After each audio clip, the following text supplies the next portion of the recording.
Hey everyone, this is Matt. I'm a librarian, local historian, and housing advocate in Kalamazoo. And I'm here in my fort. I want to share some thoughts about the gospel mission. I'm in my fort that I like to fancy as an allusion to Ralph Ellison's Invisible Man, if you remember the basement apartment that he hibernates in. Anyway. The two things that I have against the gospel mission are enough to be non-starters, to consider it as a serious solution to homelessness. The first is that it is not permanent supportive housing.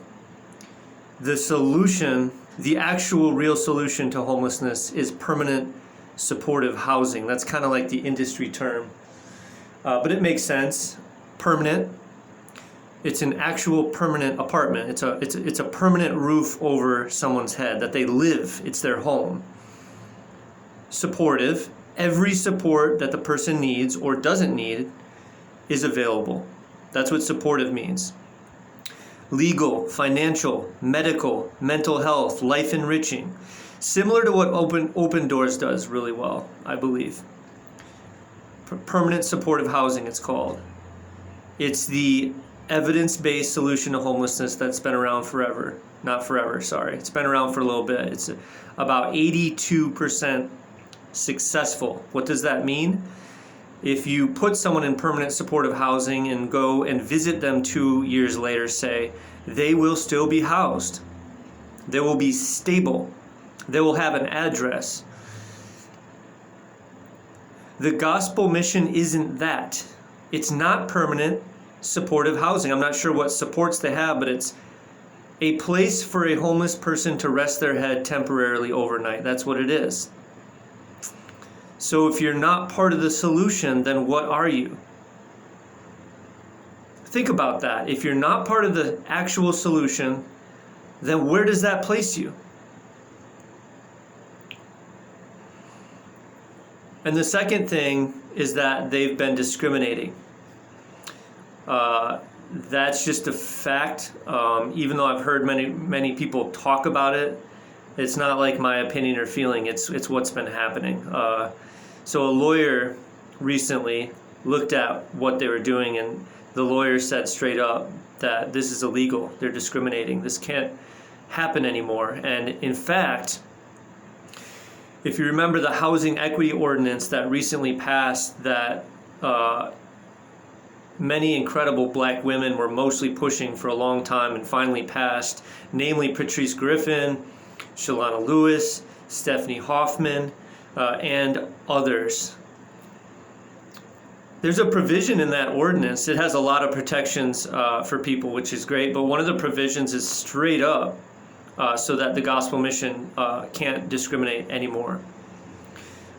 Of course, their targets of discrimination would be against non-Christians, non-binary people, so people who don't identify as the binary man-woman, and certainly people from the LGBTQ community. So those two things are, they're just too much. They're too much for me to consider the gospel mission as any serious candidate to deal with homelessness.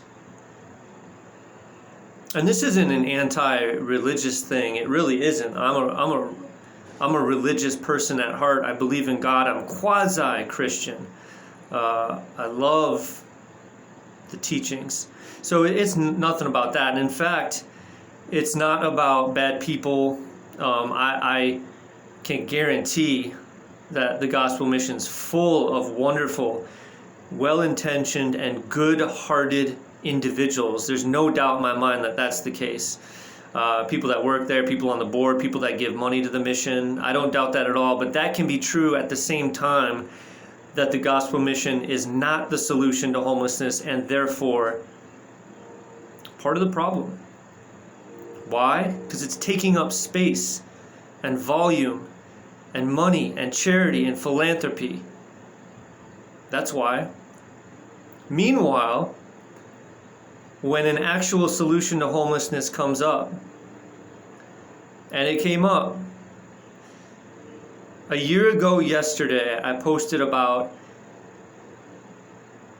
a racially equitable solution to homelessness that a private developer was pushing through.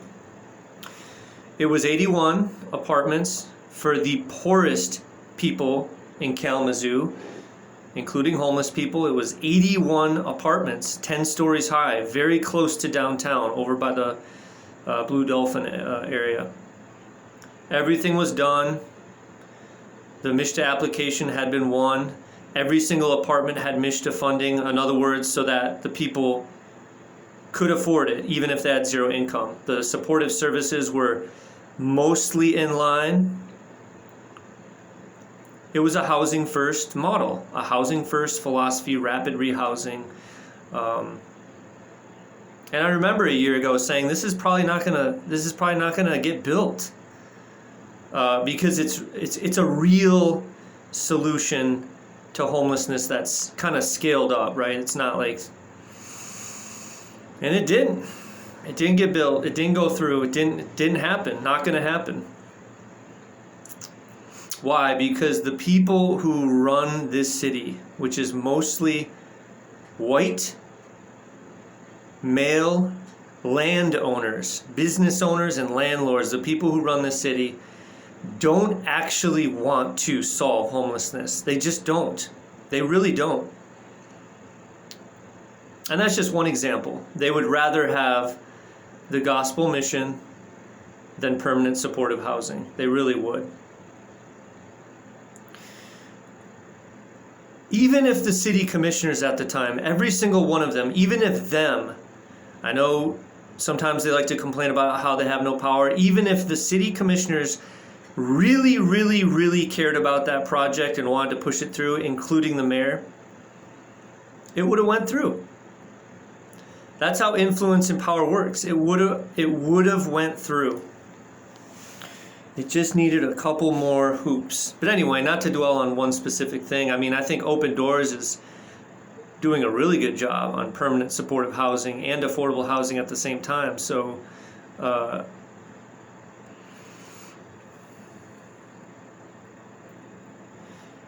well-intentions doesn't solve racial disparities. It certainly doesn't. In fact, sometimes makes them worse. Well-intentions. What's that Martin Luther King Jr. quote? He said, "Someday we have to realize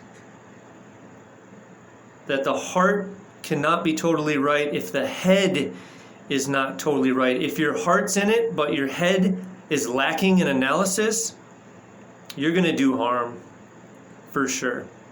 You're just going to."